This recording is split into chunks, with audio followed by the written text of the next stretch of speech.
go ahead and listen to Killvan. This is their song Crushing Syndrome on the Indie Music Plus Facebook Live broadcasts.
All right, everybody, we're just watching ourselves. We're just having a great old time laughing at ourselves. So we were just having a little fight there in the back, of the show. So that was Killvan with Crushing Syndrome. These guys are cool. So if you guys, real quick before we talk about this song, man, I just wanted to say that we have some people in the room. I just wanted to say hello to Ryan David Dwyer is one of them. I know there's some others in here. If you could just comment and let us know that you're in the room and get some comments rolling. Let us know what you thought of the band Killvan. Dave, why don't you tell us what you thought now that I've interrupted you? Yeah, we want to hear the comments for every song we play in all of our shows. As you hear it, a lot of people watching the show usually not usually, maybe a percentage of people kind of throw their comments in. We'd love to hear all the viewers' comments as the songs are playing. I mean, that would be awesome. Yeah, this band, it was a cool vibe. It brought me back to late 80s new wave, kind of alternative feel to it. But they were doing this technique where I like the technique. It's where you have an instrument, and in this case it was the lead guitar, which was actually playing a melody in the background as the vocals are singing. And when a band pulls that off, I love it. But with this one, the vocals have to be right in tune. They have to be right in key when you're doing that stuff. And it was wavering.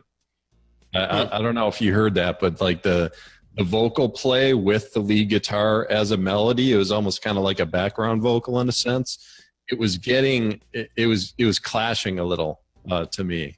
And even the mix was a little thin. I don't think this was mastered, this song, because I started turning up pretty loud, and it was just getting a little, I don't know. It was a little brutal at high volume.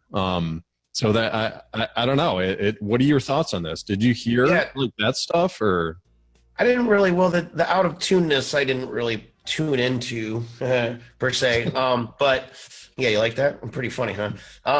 But I kind of like that. I kind of like that how it clashes in a sense. A band that I really, really like is called My Bloody Valentine. If you listen to them and try to find things that are in tune, good luck, because most of it, that's what makes it the sound, is it's just a little bit out, a little bendy, It's not, doesn't lay in perfectly. So, I kind of liked it. Gail says that it was a fun vibe. Thank you, Gail. It was a fun vibe, but Bloody Valentine, they made it work, and they were known. They became famous for like the wall of sound. They would have like Yeah.